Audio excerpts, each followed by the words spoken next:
So, all right. Hello. So we don't really know each other.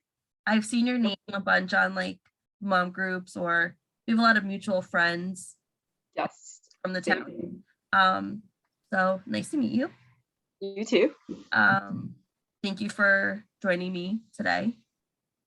No, my pleasure. I'm really impressed with what you're doing. Thank you. So I just want to start off by asking you to tell your story. Like, I know we talked a little bit through messages. Unfortunately, you've gone through a lot. Uh, hmm so if you want to talk about them all in general, like in one general, or just like journey by journey, whatever, the floor is yours.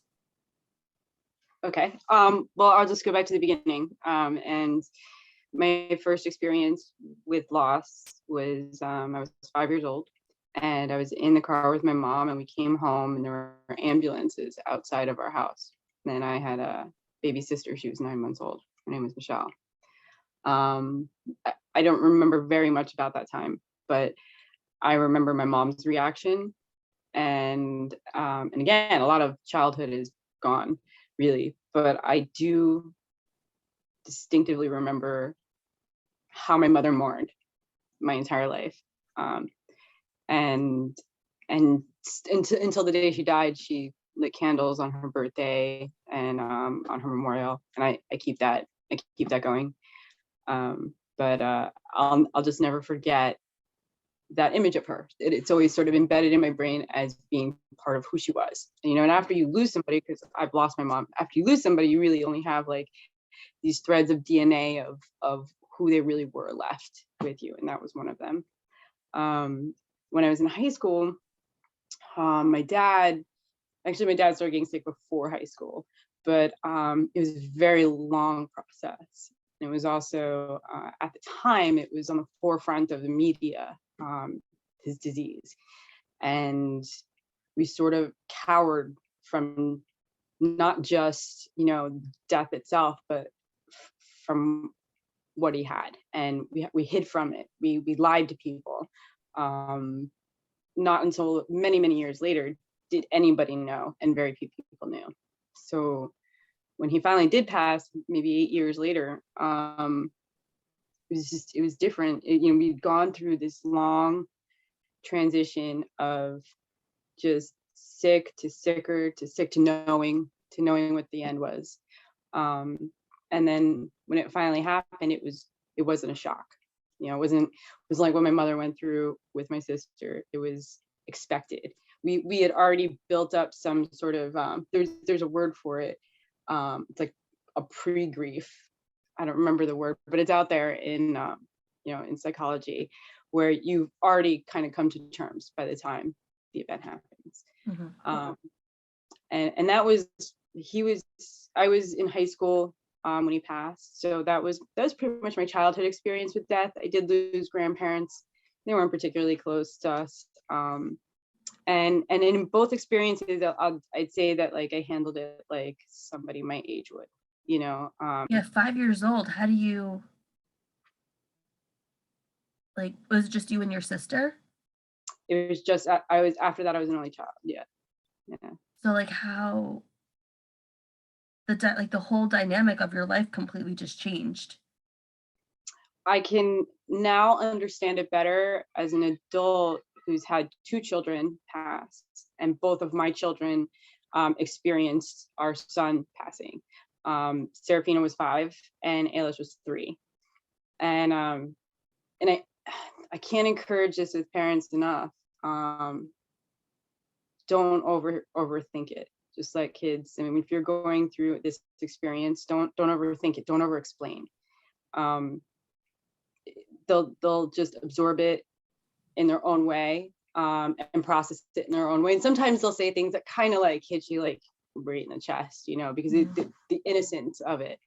Yeah. Um, but it was far different. Like I I remembered it being much more traumatizing when I was a child, and my kids have transitioned through pretty seamlessly. I mean, they still talk about their brother. They talk about death matter of factly, but yeah, it was just a different experience for them. And we, in their particular case, we haven't had to seek out help, but I would definitely encourage anybody going through grief, especially with their family, that help is always good, always a good Yeah. process. So yeah, so for myself as a 5-year-old, I remember having said things that like that actually offended my mom, because I didn't understand the gravity of it, like one in particular that stood out was something like, why do you wish it was me instead of her, because you're always so sad. It was a childish thing to say without very big understanding of what Yeah. that kind of loss meant. And I guess it's just made me sort of a little bit more kind of aware of it now with my kids. Yeah. But yeah, so that's early years. I also lost my mom.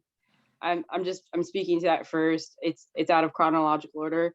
But like when you lose a parent, it's like that one person, at least in my case, she was that one stable person in my life. We talk to each other on the phone all the time. And so you spend a long time after that, imagining picking up the phone and calling. My husband just lost his mom, and he's kind of going through this process, of not having quite let go of that like first person you go to call sort of sensation. And it's tough. It's real tough losing a mom or dad. And what's really interesting, because I'll get into Finney and Sylvia in a minute, but what's really interesting is when people say to you, I've never been through anything like what you've been through. You say it all the time. Yeah. It could be pregnancy loss. I've never been through what you've gone through, but and it, I guess because I've experienced so many different kinds of loss, that I've come to understand that no loss is a comparison. It's Right. And even like just what children have lost over the last 2 years, it's a loss. It's something that you grieve for, that you can't get back. And both of our children had the same disease, though at the time when Sylvia was alive, we didn't know. She had not gotten a diagnosis. She died suddenly. They thought it was sudden infant death syndrome. They knew that she had delays and that there was medical issues. They knew, but they didn't have a proper diagnosis or even like an avenue to getting there. Hey guys, keep it down. I'm so sorry about that. No. Doesn't matter how serious the topic, they'll find a way to fight in the middle of it. Yeah. While I'm on. So with Sylvia, it was a surprise. We didn't know, but we knew that there was a problem, a big problem. There was just a lot of delays, like significant delays, like not being able to sit or roll over or take a bottle well.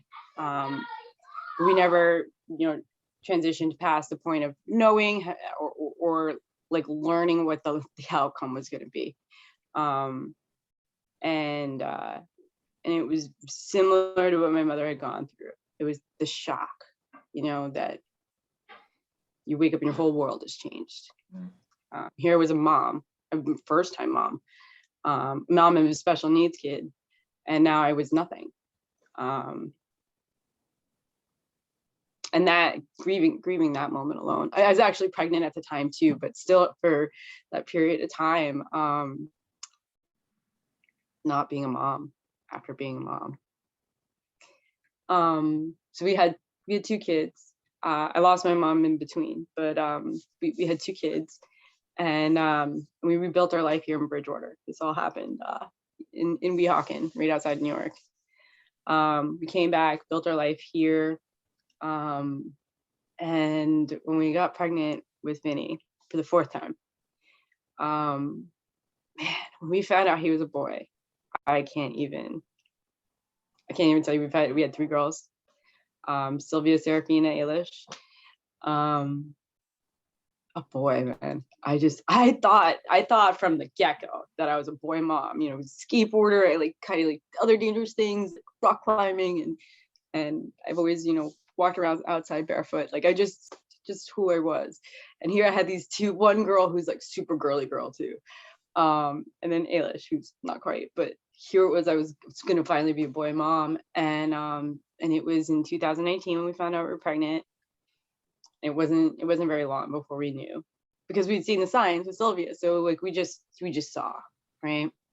And as we were beginning to see, the coronavirus started taking over in China, and the news started spreading.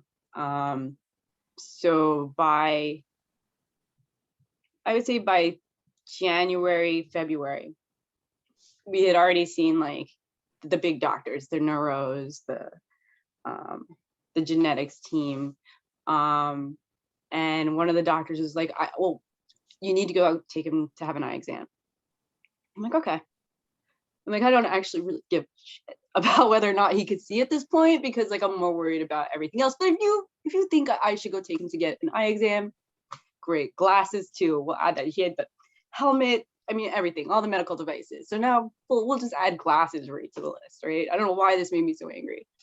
Got him in. Because you knew there was bigger things happening, right? Because I didn't think that the glasses thing mattered, yeah. And that just pissed me off that it was just one more. Yeah, exactly. Yeah. Get to the eye doctor with all my kids in tow, because Mike was working and they all had to be there. It's like now end of February, getting into like actually it was March, getting into real serious like COVID. Restaurants are shutting down, people are freaking out, and go to this eye doctor, and she asks me to have the children leave the room. And I'm like, what? I rolled my eyes for you, I'm sorry. You know what? And sure enough, I had them leave the room, and she delivered the worst news that we ever got in our entire lives. We had no idea what a cherry red spot was, but it was an indicator for a small variety of diseases that and trust me, I looked up, there's like 16 of them. Every single disease has just a horrific degenerative path that ultimately ends in ultimate. And then we got confirmation that it was Tay-Sachs, which falls into this variety of diseases later.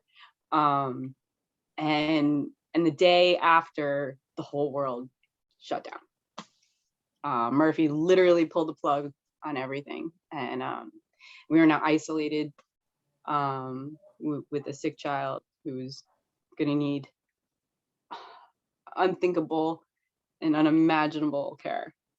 And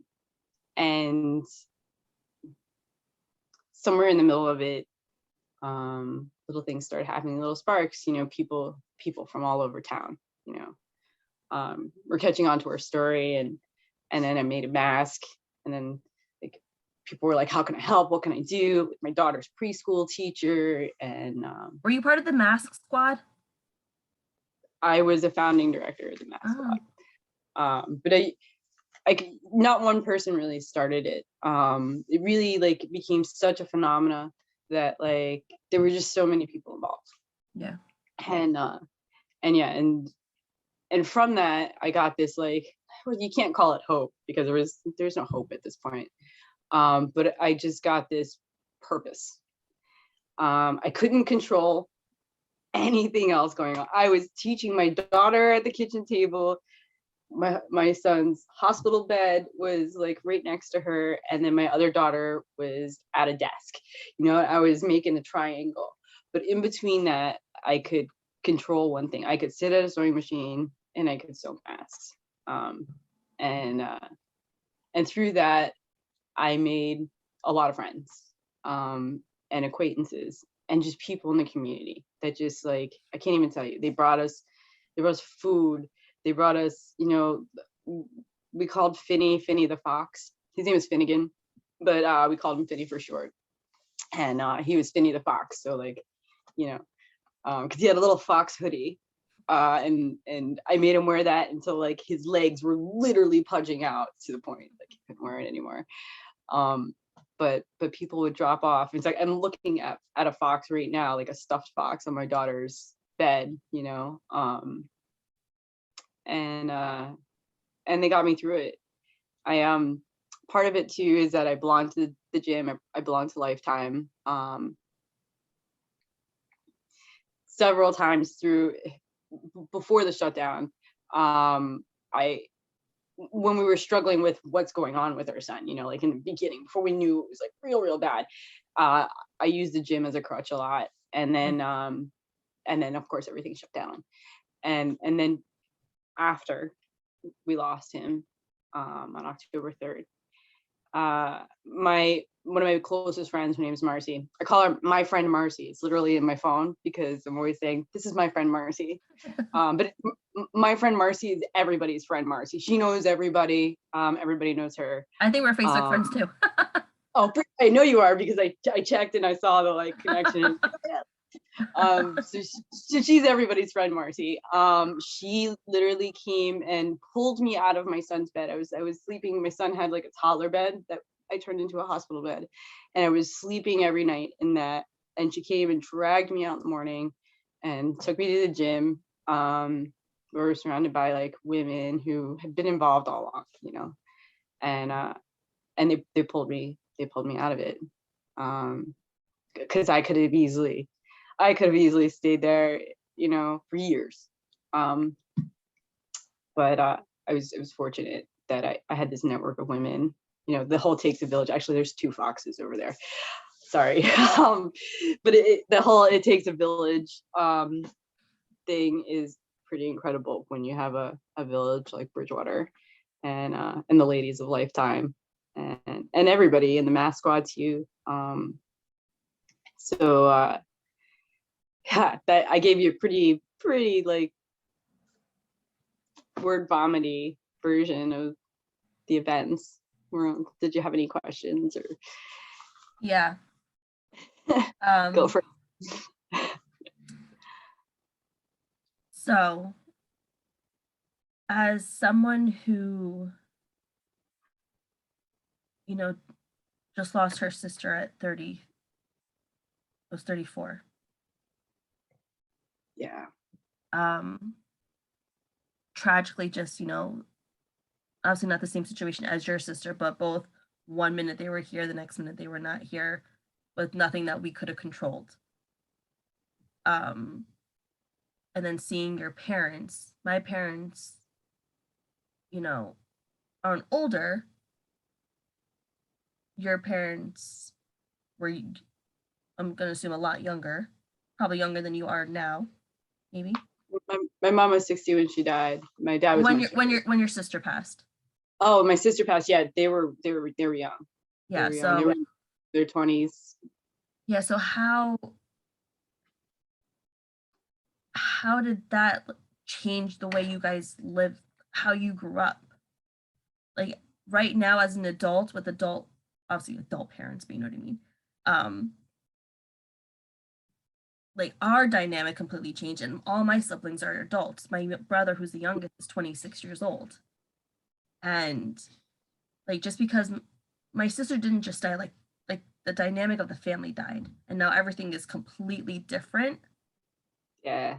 Talk to each other, how the house runs, how just everything.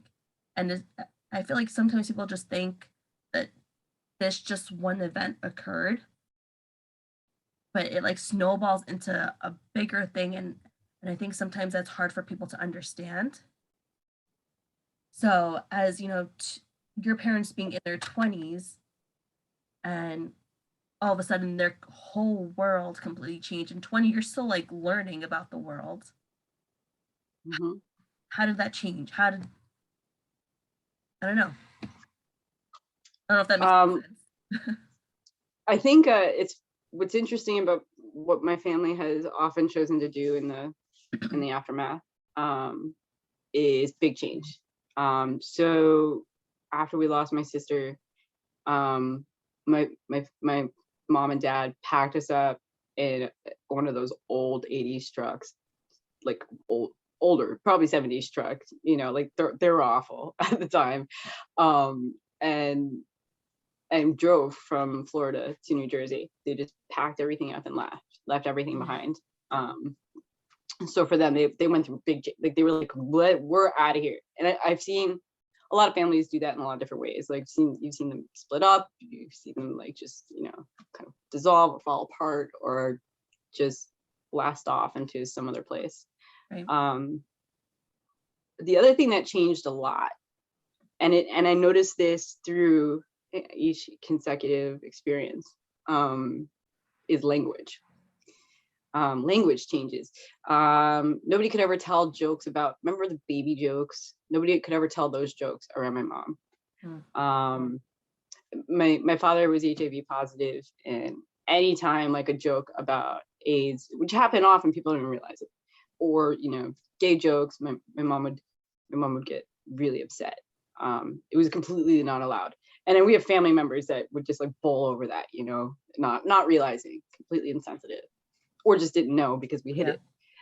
And even like when in my own experience with my children and my husband, our language changed in strange ways. It's probably more significant ones too, but some of the strangest ways is like we won't say that our phone died. We say that our phone ran out of juice. But there's like so many variety of ways that we've done this, like just eliminated words out of sentences. Funny you say that, because yesterday, I forget exactly what I said to my brother, but I think he was playing with our dog, and I was like, oh, he just wants, I said something, and my last word was to death. And I stopped myself and I was like, wrong choice of words. To go, I wouldn't have thought twice about it. You reminded me of something. It's both a story and something that's become like now one of those things that I do with my life. One of my comfort foods is Quick Check subs. Like if I'm a little, you can tell I'm sad. My husband always knows something's up. If I come home with a Quick Check sub, like it's just it's clear. There's a moment. And the day of our diagnosis, I went back out and I got Quick Check sub, and the girl behind the counter was clearly like crying, like she was upset. And I tend to do this anyway, just it's a natural habit, but like I was like, oh, hey, I see we're both having like a rough day. She goes, today is the worst day of my entire life. And I'm like, whoa, wow, tell me about it. And they shut down Comic-Con. She had spent hours making this costume. I can't even tell you what it is. It was some obscure anime thing. And she spent money and like actual like hand sewing everything, showed me pictures. And she was like crying. It was the worst day of her life. Meanwhile, I just found out the worst diagnosis that you could possibly find out for your child. And it was a moment so striking. I wasn't even angry at her, which is weird because sometimes you get unrealistically angry at people for no reason. Wasn't even angry with it. It was amusing, but it was just caught in the moment. But now in my language, or even when my children say it, I find it completely unacceptable to tell me that this is the worst day of your life. Like it's just not allowed in the house. I never say it. Or I won't be like, this, it's the worst, like I'm having the worst day.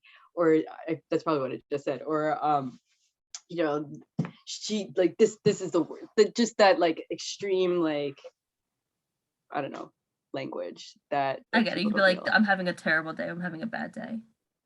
Yeah. It always get worse. Yep, I've heard that a lot. There's been a lot of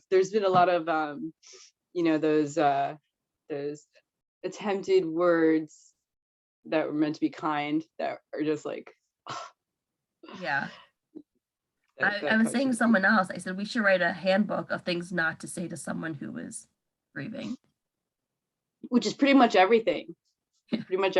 My sister-in-law pulled it off best. She came in, she sat down, and she didn't say a word for like 2 hours. Just sat there, and like I've never met anybody that was that comfortable with themselves, or maybe she was just that uncomfortable that they could just sit there and not say, you know. Yeah. But I have to give her credit. She definitely was the only one that just didn't try. She Yeah. just couldn't, you know. I had a friend when everything first happened, she's like, tomorrow we can go for a walk, we can talk, we cannot talk, whatever feels right for you. Yeah, that's good people.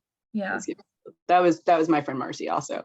Yeah. And actually my friend Marcy and my husband too. My husband and I were, it's hard when you guys are going through it together to like rely on each other for emotional needs. But Yeah. my friend Sally also, she was like, which you really know who your friends are the ones that can make you laugh no matter how bad it is. Like, Yeah. it's a feat.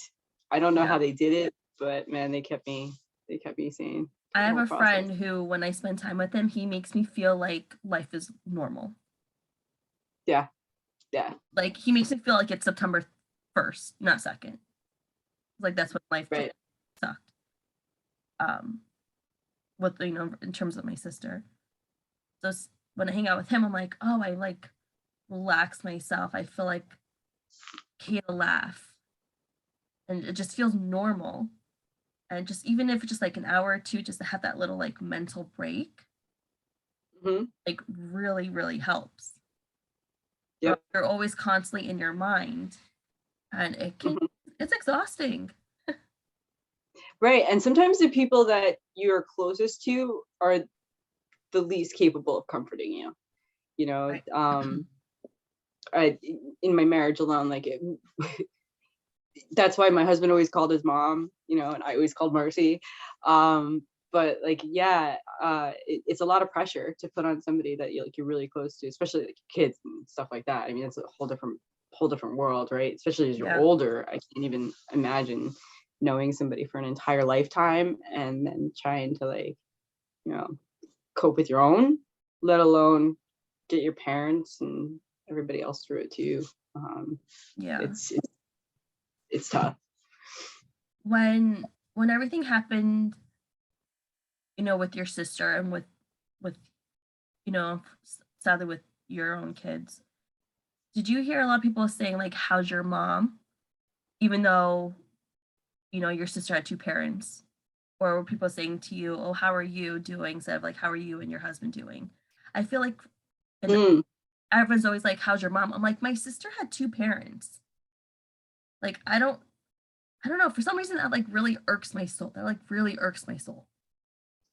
It's interesting. I never really thought about it until you just brought it up. My father passed, but everybody kept asking, how's Jen? How's Jen? Very, very little focus was put on my husband during. Yeah, and like that just, everyone's like, how's your mom doing? I'm like, my mom, they're my parents are broken. I would never just say, oh, she's like X, Y, and Z. I would always answer with my parents, because my sister has a mom and a dad who are both dealing with this differently, but they're both dealing with it. And I feel like some people are just, I don't know if insensitive is the right word. I think it's a culture thing. Ignorant, maybe, to like, oh, she's the mom, so she's going to be sadder. I don't know. It's a culture thing. It's a culture thing. I felt like I owned the right to my pain more than anybody else in a way, because of being a mom. Plus he was a baby, so there's that too, like he was just in me, and then he wasn't, and then like he was gone. But I do think too that it's a culture thing, that men are supposed to and expected to not carry emotion outwardly, and that they keep it together. I know I don't want to talk too much outside of my own family, but I do know that my brother-in-law, who typically is very like strong and like handles everything, and he's been through a lot. His experience was very very hard for him, and to see him like emotional about it, to me, because he's always been like the big, tall, strong, got everything under control one. To see him break down was like kind of shocking, actually, like almost uncomfortable. Like I didn't know like what to do, or I guess like what everybody Yeah, experiences with death. to be honest with you, like my dad is not a crier and he's very like just like your brother-in-law. And Mhm. seeing him upset versus seeing my mom upset, obviously they both seeing them both upset makes me upset. But something about my dad, like, really breaks whatever part of my heart I have left, like, into smaller pieces. Yeah, Because yeah. I feel like guys are just like not seen, and I think that needs to change too. Yeah, I bet if you interviewed my husband, he would have a lot of words to say about that, because Yeah, all the focus was put on me. All the focus was put on. I took a lot of. I didn't let a lot of people, like, I took care of a lot of medical stuff and everything, because I didn't let. I felt like I had to focus on like what I can control. I say yeah, this a lot. Focus on what you can control. yeah. Um, and so like I took on a lot of it on my own way. But I bet you, like, if you asked him similar questions, like he would have some choice words Yeah. about, you know, being kind of ignored and sort of his feelings brushed off. And I would love to talk to him if he'd be willing to talk with me. oh, I'm sure he would. Oh, He's really great. He loves that'd to be talk. great. That'd be Yeah. great. Um, so you have definitely been through a lot in your life. If Mhm. you could tell the world, or whoever's watching this, something about grief that you wish you had known. I mean, 5 years old, there's really not a lot of you. There's not really a lot that you should have known at 5 years old about grief. Like, you know, being five and just trying to understand what's going on is just a lot. Um, but is there anything that you wish you could tell people about grief that is like not known or not like spoken about, or just that kind of you wish you knew so it would have helped you a little bit?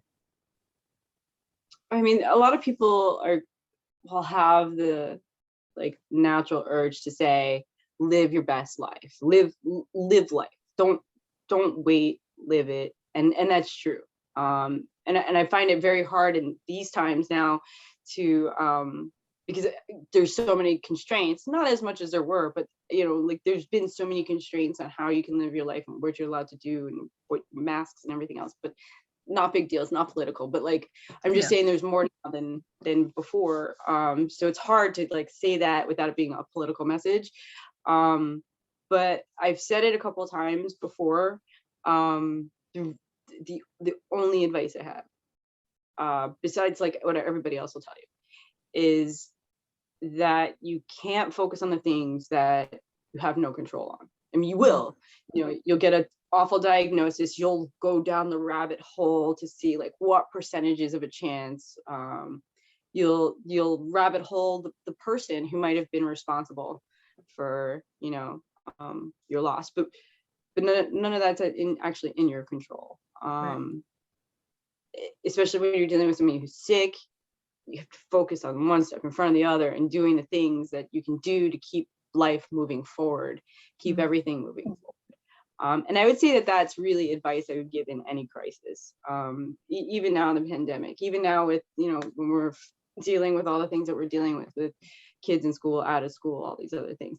I mean, really just have to keep focusing on what's that next thing that we can accomplish, what we actually can put into motion and how you can keep it moving forward.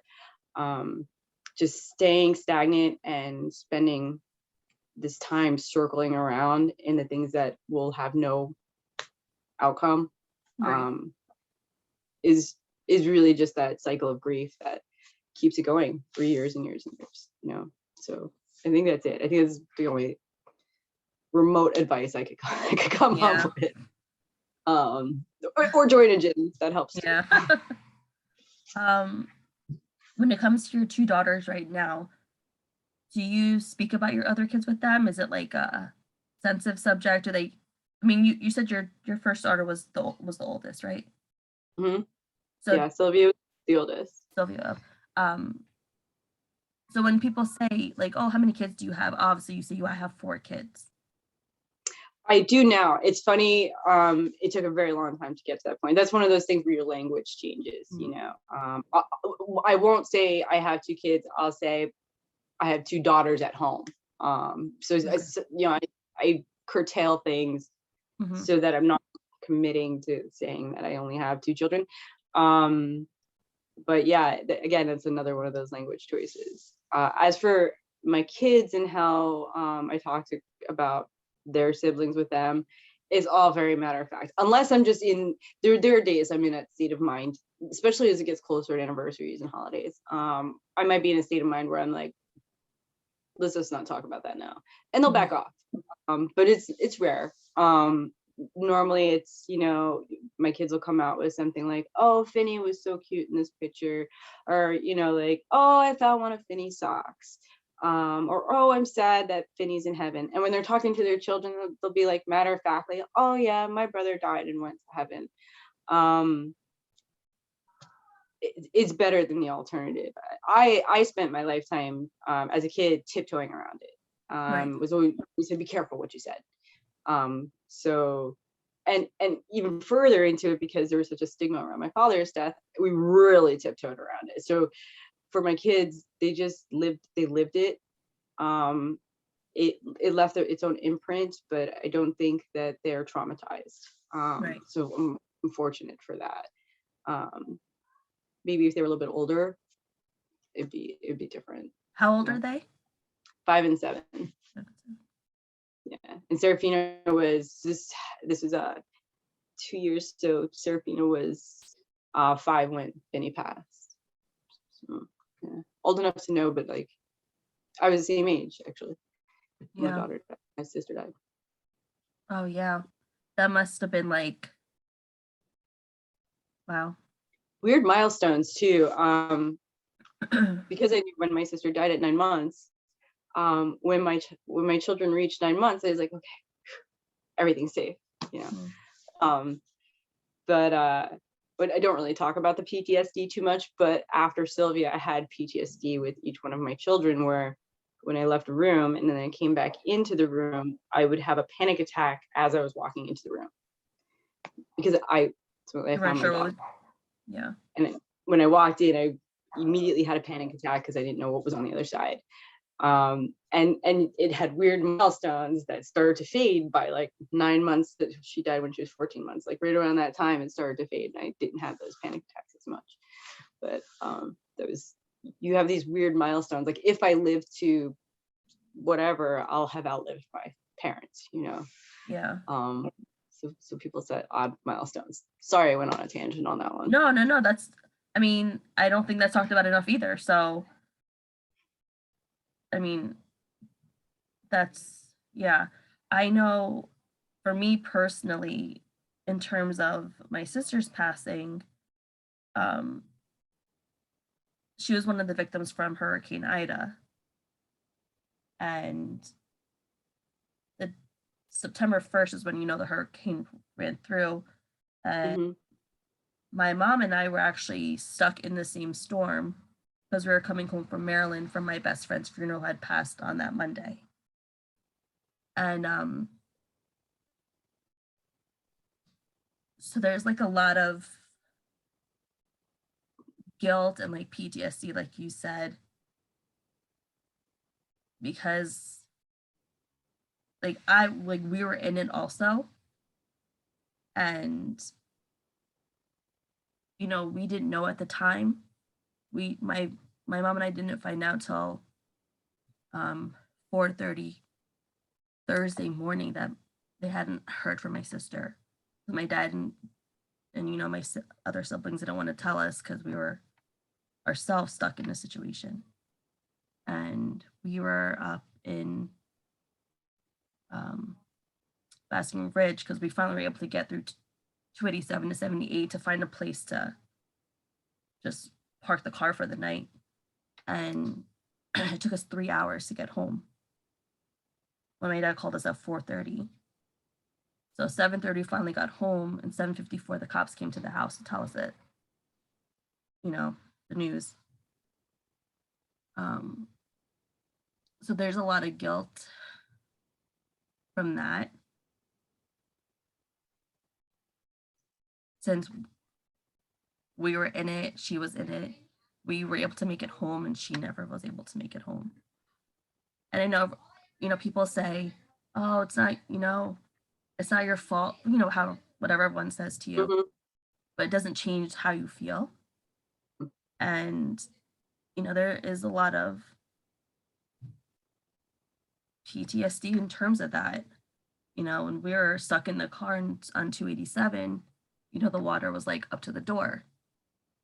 And we were taking videos of it. We're like, oh my God, this is crazy, not knowing like what our life was going to be like the next day because of the water.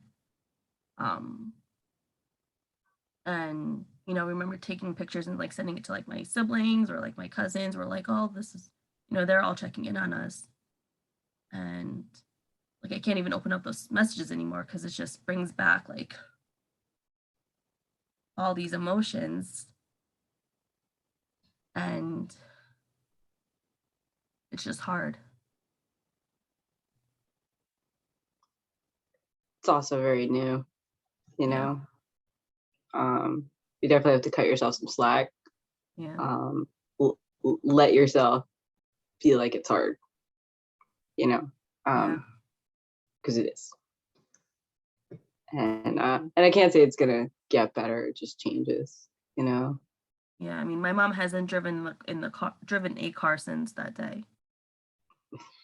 I can't even. Yeah, I can't even imagine what your mom must be going through. So And, going to work, I'm like, if it's going to be really bad weather tomorrow, I said, I'm not coming in, I'm already like mentally preparing myself for all those things because it's still, you know, it's just yeah, hard. yeah. It's crazy that you guys are both out in the same storm. Yeah. It's just a crazy chain of events. She was in Flemington trying to get to a friend's house from after work, and then we were trying to get home. But like I said, we didn't know because they didn't want to worry us because they were worried about us. Who knew? So you were with your mom. What was it? Your dad knew? Yeah. Or We knew well, we didn't know that they hadn't heard from her. oh, okay. Like none of us knew what the reality was until the cops came to our house. And that was right after you got home. 24 minutes after we got home. Wow. Yeah. It's brutal. Yeah. How has the dynamic within your family changed? Like so you don't have any, so do you have cousins? No, I don't have anybody. I have one cousin on my mother's side, and we speak frequently and infrequently.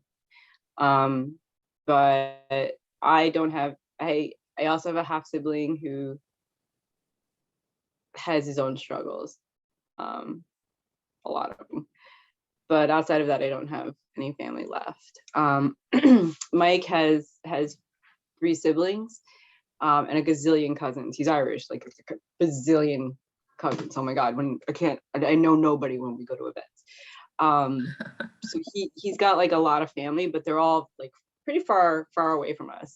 With the exception of like his siblings are like maybe 40 minutes away. It's not like I have friends who like grew up with like 3 of their cousins in the same block in Bradley Gardens. Right. That's not our family. So for my dynamic, I lost everybody. For Mike's, his mom was the matriarch of the family, and she was always the reason we came together. So we would get together like, and we would roll our eyes while doing it. So we'd be like, oh, all right, where are we going? We're going to Tina's. Like it's just, but now, like now that she's not here, we don't get together as much. Because she was always sort of that force that sort of gets us all connected.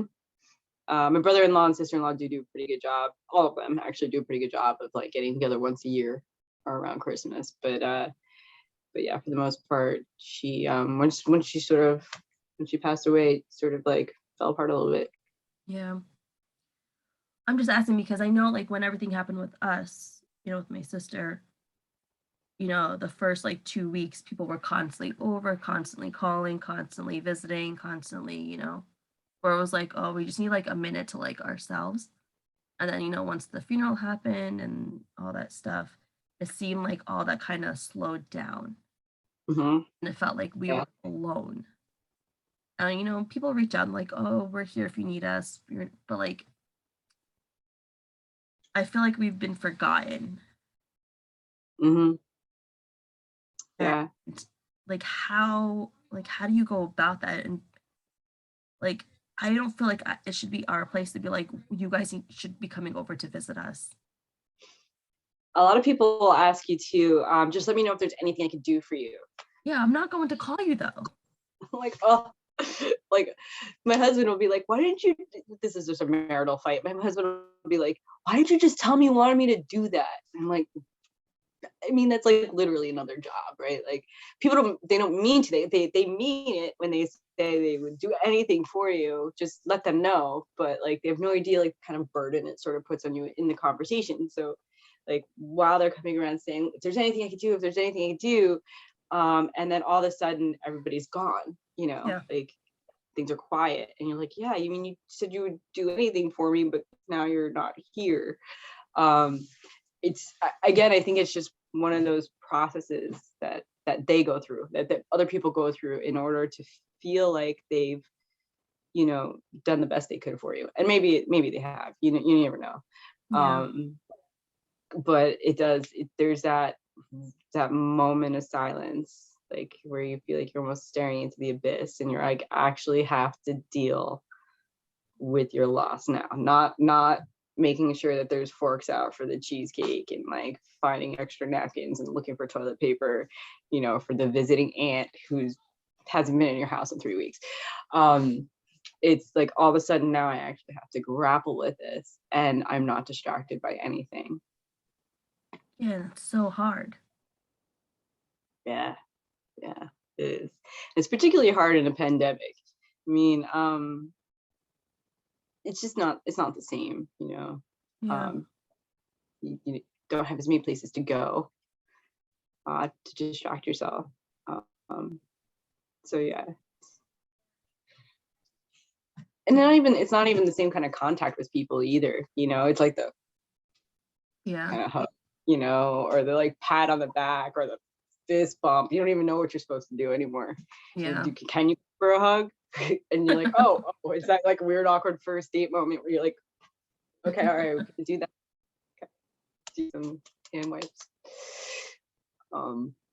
Yeah, it's tough. Now is probably the hardest time. And what's and then one of the things too, during the pandemic that like has been reported everywhere is like the uptick in alcohol use. Mhm. So like people's way of coping now, it's and especially with marijuana now making its way into like our, to our retail system, or Delta 7 or whatever you find at the bodegas now. There's just so many crutches out there that people have been relying on now for 2 years in the pandemic. And so I imagine that like when it comes to like dealing with loss, it's very tempting to go find yourself a bottle and like My sit in a advice has corner. been food Mm. because I feel so empty inside that Hmm. I want to eat even when I'm not hungry just because I can feel like I have something. Like I'm just so empty. Yeah, that was my And so I've gained so much weight. So on top of being depressed because of everything, like I'm depressed because of how I feel and how I look. And I'm like, it's just like a vicious cycle. But I'm still gonna eat because I'm still feeling empty. I went through that. It's I went through that with Sylvia, and I had gained a lot of weight, a lot of weight. Um, I go to the gym now, so I also have accountability there because I don't show up. My friend Marcy comes and finds me.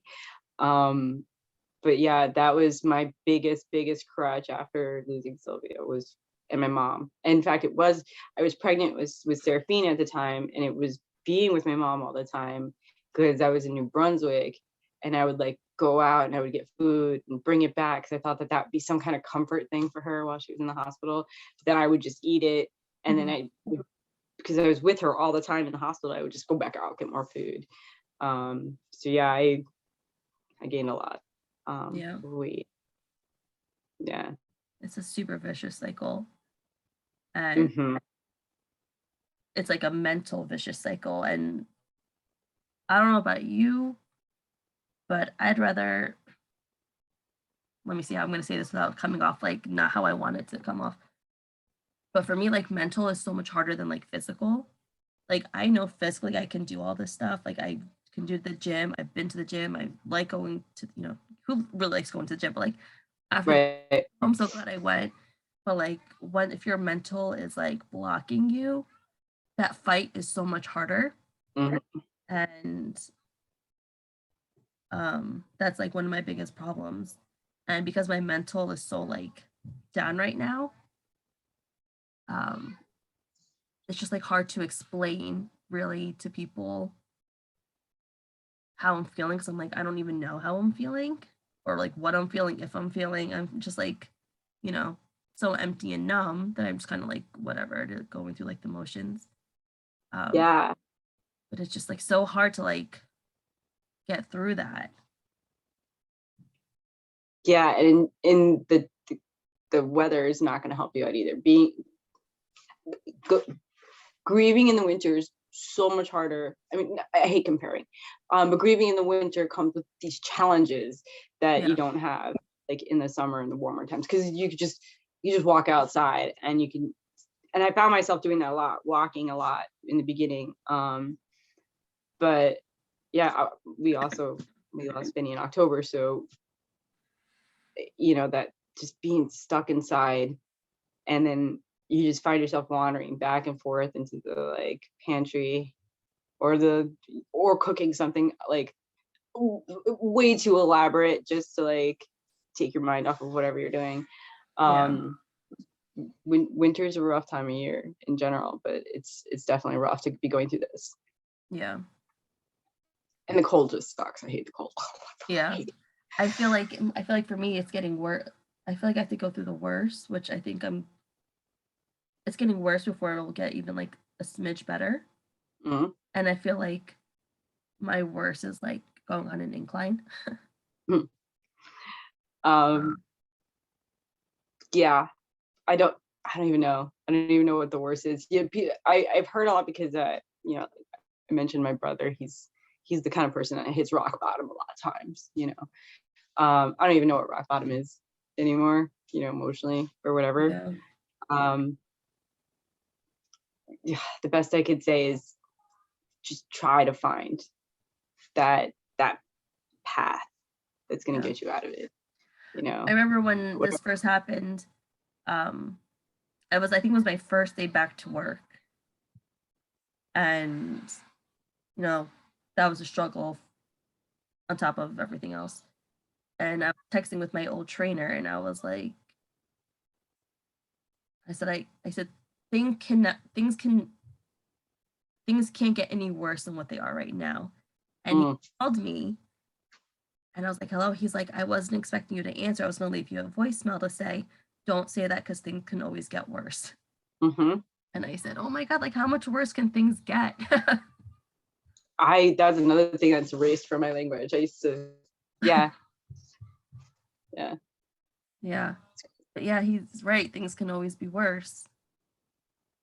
Well, like you think your worst is the worst. yeah, yeah. I've been there too.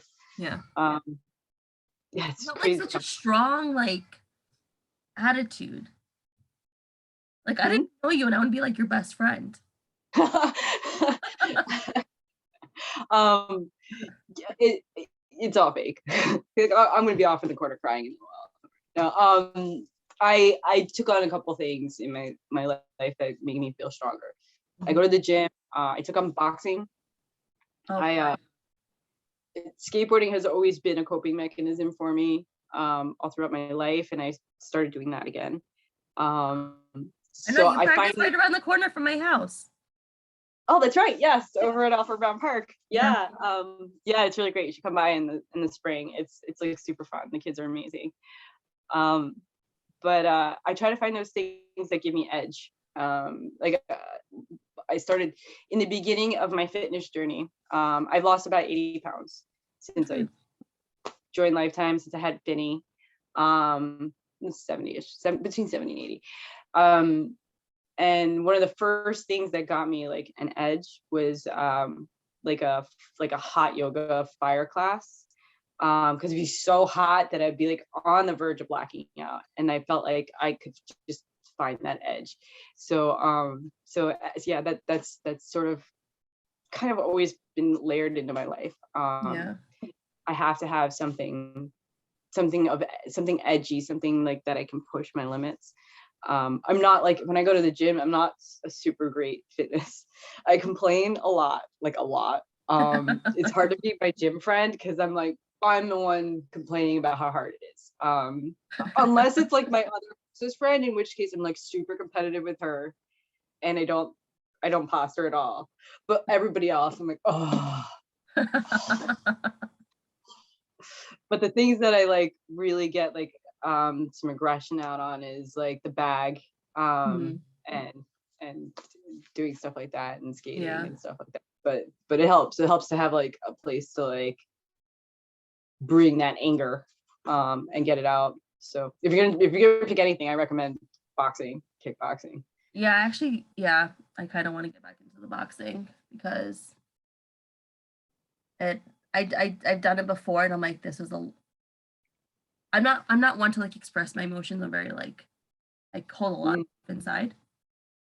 So doing that, I was like, oh, this is everything that I wanted to say that I didn't say. I mean, I'm happy to show you anytime. I will teach you everything I know, which will take about an hour. But yeah, if you ever want to get just started on that path, I could teach you skateboarding and I could teach you boxing. Those are two things I got I'll for you. take you up on that. Yeah. All right, you got it. And I got like all kinds of boards. So if skateboards aren't for you, I got old school boards, long boards, Oh, anything. that's fun. Oh Yeah, yeah, no, yeah. definitely. Because you definitely need something to distract your mind, or else you're just gonna go down a bad path that you don't need to be on. Yeah. Yeah, and people rely on alcohol and prescription drugs and marijuana way too much to cope, you know. Yeah, luckily, we've been okay with that. That's good. Yeah. That's good. Yeah. My dad even said that he's like, if I started drinking now, he's like, I wouldn't stop. So we don't have anything, because Yeah, it, I've seen the more firsthand. problems that no one needs, or Yeah, but it's like anything else, right? Like, so I guess for some people without it, it's like they can't live in it. They can't live in the now of it. yeah. Luckily, we have a niece who's 3, so she's been Mhm. like our saving grace through everything, because she's kept us going, because So you and your sister don't have children, right? You have another sibling? there's 5 of us. Oh, wow. Yeah, so I'm the oldest, my brother's Got it. the youngest, and then we have 3 of us, 3 in between. Susie was the middle, Okay. and my youngest sister Kelly has the baby, Okay. and then I have one more sister who's right below me. Got it. Yeah. So 4 girls and a boy. Yeah. Your brother must have stories. Yeah. So when you were saying before, you're like, oh, after 3 girls, I was so excited for a boy. I was like, my parents were the same way after 4 girls. Yep. My parents were like, oh, yay, boy. Yeah, man. Oh God. And he was so cute too. Boys are cute. Oh my goodness. I mean, my girls are sweet. They were cute too, but man. Yeah. Yeah. Good looking baby. Yeah.